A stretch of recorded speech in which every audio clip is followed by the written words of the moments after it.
morning. How y'all doing? I'm delighted to be here. It's great to see seasons. I live in Florida, where we do not have seasons. We just have sunshine and hurricanes. It's nice to be here with y'all this morning. Looks like we've got mostly, I'm guessing, a student audience, right? If you're a student, raise your hand. Okay, so we've got a mixed audience. That's good. We're going to talk about the shortages that exist currently in the cybersecurity market, and what kind of opportunities those present for workers. And then we're going to talk about what educators, employers, and job seekers can do to help fill this critical cybersecurity job shortage that we have. And at the end, there are QR links that will take you to resources that we've put together online. This will be a test for all of you to see if you know how to take a picture with a QR code, but I think they're going to make the slides available so you can get them as well. But we've kind of put these resources together, and it's something that we constantly update. So it's a good thing to bookmark, and you can share with others. And as we add new stuff, you'll have the most up-to-date info. So what are we talking about when we talk about the cybersecurity workforce crisis? Cybersecurity is a big deal. Whether you're an individual, a business, or a government, you're at risk of being a victim.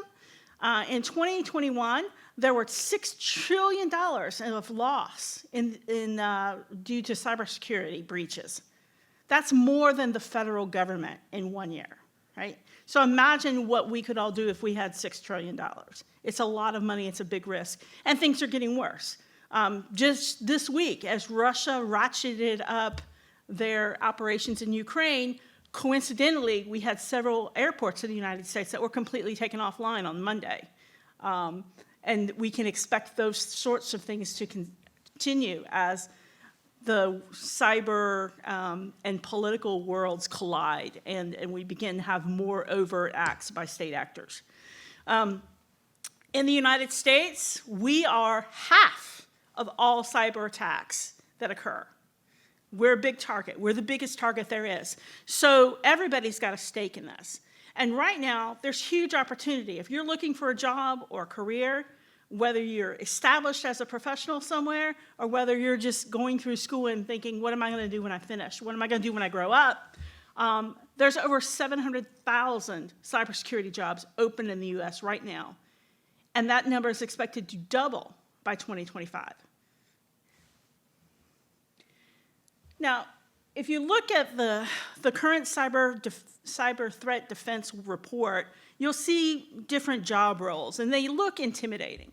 IT security administrator, incident responder, security architect, engineer. They sound like they're really complicated jobs, but the reality of it is that most of them are not.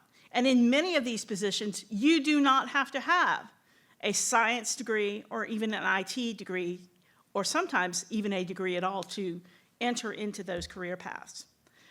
This is an important thing, particularly when we look at diversity issues. How are we going to make our workforce more diverse?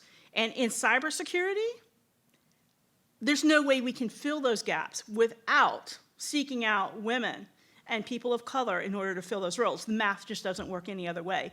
And the great thing about cybersecurity is that anybody who can think critically, anybody who is innovative, anybody who can solve problems can do cybersecurity. We can teach you those skills. Here's a fun fact. My career in cybersecurity started when I was 17 years old. I went into the Army I went to the big recruiter office because my parents didn't have money to send me to school. And I did the whole thing where you go down the line.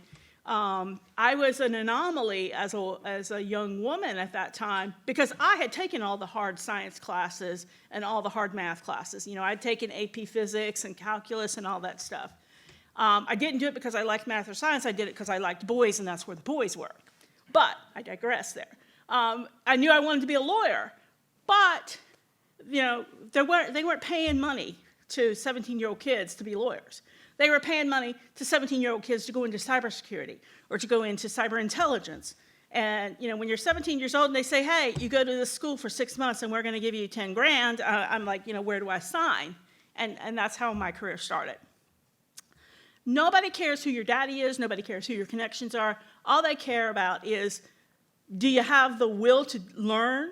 And do you have the will to work? and you can pick up the skills along the way. And we'll talk a little bit more about how you can do that. Understaffing continues to be a big problem in cybersecurity. If you look at the map here, throughout most of the country, there are huge numbers of job openings. I mean, here in Oregon, currently, there's 7,860 jobs open.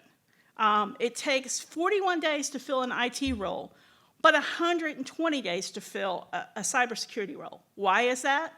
Well, part of that is on the employers. Employers are not communicating well with their HR departments or their outside staffing agencies with what they actually need. So they have this laundry list, saying we want somebody with a CISSP certification to be an incident responder. Think of incident responder as kind of like the help desk for cybersecurity. When there's a problem, they're the first ones that address it and try to figure out what's going on and what do we need to do to fix the problem and elevate it up, et cetera. You don't need somebody with a CISSP to do that. And the reality of it is part of the reason they can't fill that role at that entry level is because the foundational requirement to earn the CISSP certification is that you have 5 years of experience in cybersecurity, right? So part of the reason why we have these numbers is because employers are not drilling down to what they really need, and they're not doing the investment that they need. Universities aren't off the hook here either. Another part of the reason we have this problem is because universities aren't in line with everything that the workforce is requiring at the present. I teach graduate level cybersecurity at a couple of different universities, and I teach in competency-based programs. So my students come out of the class, they have written a comprehensive cybersecurity program for a real-world business. They haven't just written a whole bunch of random research papers. They've shown that they can actually do the work. And there are other programs that focus on letting you have those hands-on experience with the tools, or maybe they build in industry certifications as part of your degree. So you graduate with a bachelor's degree or an associate's degree or a master's degree, but you've also got a whole string of letters you can put off to your name showing that you know what tools are used in the workforce, you know how to use them, and you know the processes with them.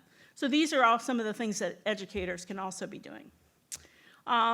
When we talk about mitigating and filling these gaps, as I said, there's 3 basic groups of individuals or organizations we talk about need to do this. You've got the education institutions and the training providers, of which CDW and Focal Point Academy are in that group, as well as universities. You've got the employers, and then you've got the job applicants or job seekers. And basically, what we need to look at is, if you're an educator, you need to focus on workforce skills. You need to focus on developing soft skills in your people. It's not enough that you've got a kid who can code, but they can't talk to people, they can't give a presentation, they can't give a report. One of the biggest things you have to do as a cybersecurity professional is to be able to make the business case for why we need to spend this money on this tool or why we need to implement this new process. And if you can't communicate orally or in writing, you're not going to be successful in the career. Another big thing is industry partnerships. Industry, whether it's CDW, my company, or Amazon, Google, Microsoft, Cisco, Palo Alto, all of these from whom we also partner, they all have education programs. And they're looking to partner with education institutions to offer more competency-based, workforce-focused training as part of the curriculum. And so that's another way that educators can help to fill this gap. Employers need to be recruiting for talent and potential, not just degrees and pieces of paper that say somebody has a certification. A large part of the problem is they're screening people out, either by having that long list of requirements that aren't really what is required to do the job, or by having an onerous application process. Anybody in here ever go to apply for a job and it's like upload your resume and then page after page after page after page. We have to cut and paste every little thing you've ever done, right? Yes, and what do you do half the time? You close the application, right? So you need to not do that. We've got technology now. You don't need to have an applicant parse their resume into your little form. Spend $100 and get a program that does that for you. And then diverse recruitment. The only way you're going to be able to fill your cyber roles is to reach out to these historically underrepresented communities. Reach out to women, reach out to people of color, and get involved in programs like Cyber Warrior or Cyber Patriot, where we're actually working with kids in elementary school, junior high, and high school to get them interested in the sciences and in information technology. CDW has a great program where we've got federal grant funding, and we've set up esports labs at computer labs around the country, and kids actually get to play video games and do coding with athletes and other famous people. We've got a round that we just finished with Steph Curry, where Steph Curry went around to different schools and played video games and talked to kids about coding and did things like that. So there's a lot of opportunity there. And if you're a job seeker, you need to make sure you've got 3 things on your plate. 1, you need to make sure that your LinkedIn profile is optimized, meaning that you've got a decent headshot, you've got a background photo that relates to whatever you're trying to portray. You know, at the top of the LinkedIn profile, instead of having just like that blue box, you have an image, an HD image. And you want to make sure that it's keyword aligned with the actual job positions that you're seeking. Tell people what you can do for them and look for ways that you can differentiate yourself from everybody else in the crowd. Your resume needs to be well crafted. It needs to be concise, 1 to 2 pages, unless you're like me and you've got a substantial list of publications. My resume runs 4 pages. You know, my CV runs about 40 when we have to compare the two. But you want to have that condensed resume that highlights your skills. Bullet points are great. And make sure that there are no errors in it. A spelling error will get you right off the hiring list. I mean, even in a field where we're looking for shortages, hiring managers look at that as somebody who doesn't have attention to detail. And, you know, as unfortunate as that is, you know, going back to reducing the screen out of clients, it's a reality that many people will get screened out for little things like that. And then networking. You need to begin engaging in professional networking, and of course, LinkedIn is a great way to do that. Begin following different companies that appeal to you as a potential employer or a potential business partner, or just, you know, where they have knowledge leadership in the fields that you're interested in.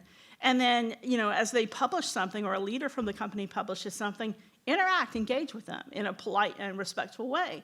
You know, don't start sending connection requests and then spamming them asking for jobs. But if you begin networking that way, you know, like if, you know, Richard Branson posts an article on cybersecurity threats or whatever, and you reply to him and he replies back to you, you may have the opportunity to make an impression there. And never underestimate the power of networking. They say that over 80% of all positions across the board right now, not hourly, you know, working at a restaurant, but, you know, professional positions are actually filled by networking. The job I'm in right now, I got from networking. They found me on LinkedIn, recruited me out of the blue. I'd never applied for the job. So don't underestimate the power of that network and that presence that you can have. Think of it as a way to advertise yourself. Education institutions can also look at setting up industry advisory boards. Talk to businesses about what is it that you need? What do you need people to be able to do? Do you have people in your company that can come either teach or present in a class with our students? I mean, you'd be surprised how many companies will send people at no charge to spend the day with your students and teach them how to do something. You want to look at what are some of these project-based curriculum options that you have. So your students have a portfolio or a website that they can share as on their resume or in their LinkedIn profile to show, hey, I can make a cyber program, or I can build a website, or I can do a risk assessment. All of these little things helps your students to demonstrate those skills and gets them in. Employers need to embrace a grow your own timber mindset. In this career field, it's so, there are so many jobs open, and with that gap of 700,000 workers, chances are the people that you do have working for you right now that are good are fielding dozens of unsolicited job offers every single week. I speak from personal experience on this. I'm not a cyber architect, engineer type. My specialization in cybersecurity is governance and risk management and legal compliance. But I get dozens of unsolicited offers on LinkedIn every single week. So you want to make sure that you're keeping your people happy, but you want to give opportunities to promote from within. Use professional development, use industry certifications to keep your people happy, so when they get those emails or those LinkedIn messages, they're going to say, no, it's okay. I'm happy here. Thanks for reaching out, though. Maybe I have a friend that is looking and I can refer. But you want to promote from within because it's cheaper to train somebody and help them move up the ranks of your organization, or maybe transfer from a strictly IT role to a cybersecurity role, than it is to hire a brand new cybersecurity person and have a role go unfilled for 3 or 4 months. You want to work with HR to reduce the hiring timelines. As we noted, 120 days to have an open position is way too long. And another thing, in addition to hiring for talent and potential, is to look at internships and apprenticeships. The government in particular has a huge fund and a support structure for cybersecurity apprenticeships, where they will give a company money to basically bring someone in, either off the street who has potential, or a military veteran, or a college student, and have them apprentice in a position. So you're paying them minimum wage, the government's chipping in some extra money, and the government's providing training to them on the side while you're training them in your specific business. So it's a great opportunity for you to be able to develop new talent and get them in at that bargain basement level, and then elevate them to the top tiers. Job seekers, make sure your resume is error-free and keyword-rich, meaning that you're not using a bunch of flowery language, you're using the kinds of words that are in the actual jobs that you're seeking, and that it's applicant tracking system, ATS friendly. Don't use a bunch of funky fonts, don't put a photograph in there, don't put fancy diagrams or lines or squiggles or anything in there.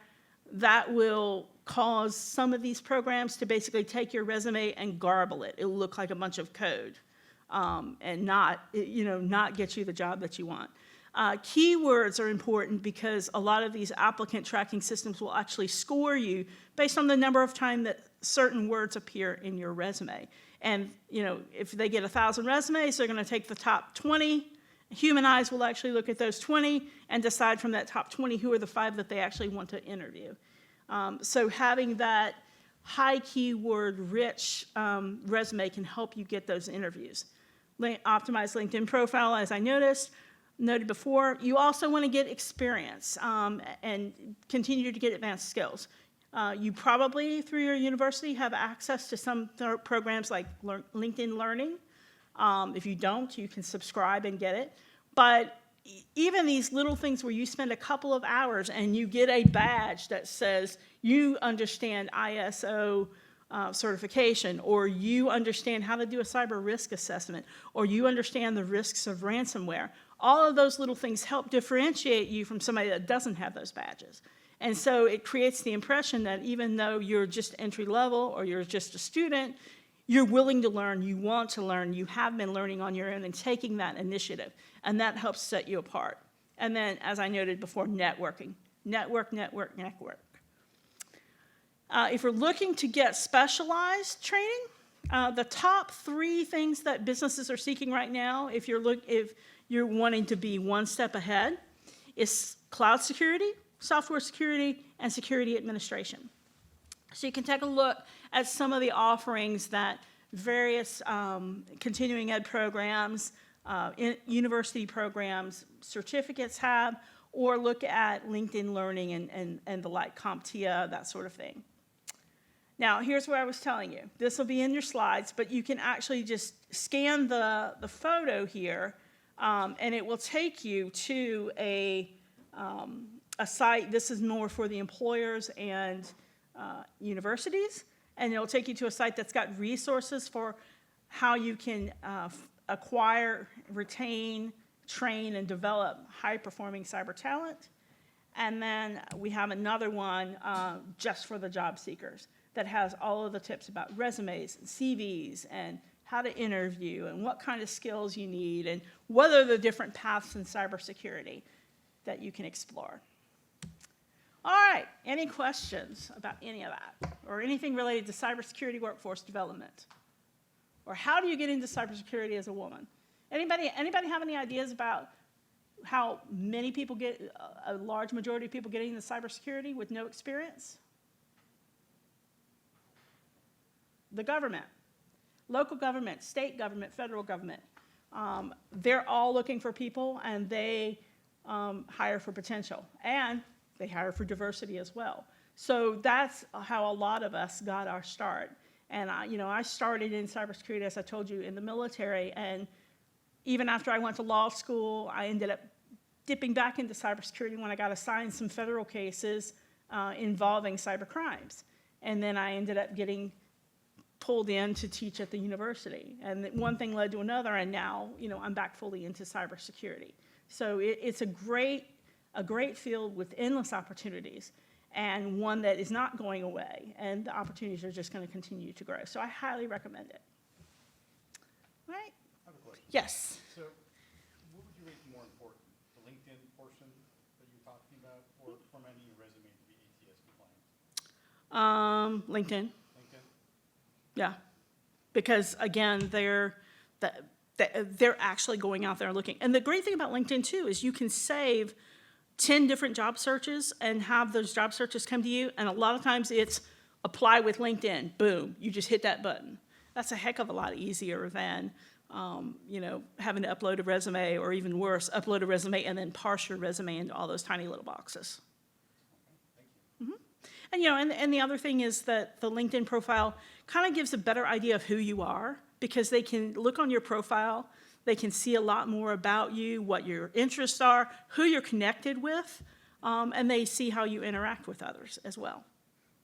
Make sure that don't treat LinkedIn like Facebook. That's another key piece of advice. Don't talk about politics on LinkedIn. Don't talk about religion on LinkedIn. Don't call somebody bad names on LinkedIn.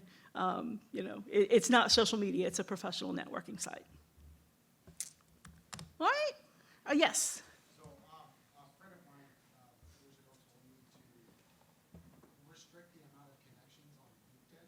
Mm-hmm. So instead of just random, do your pick or selection based on if you would work well with that person. And I kind of took that perspective with LinkedIn, and I've grown my network considerably because I just looked at the profile and would I work well with this person, connect, and then the next person would come up. Because you get those connects all the time. Mm-hmm. No matter what, you're going to get 2 or 3 of them. And you just look and see what I would work well, yes or no. And that helped. Yeah. Yeah. I tend to accept a connection from anybody who isn't trying to sell me something. So if you just send me a connection request, I'll look at your profile, make sure you're not a insurance salesman, a real estate agent, a financial consultant.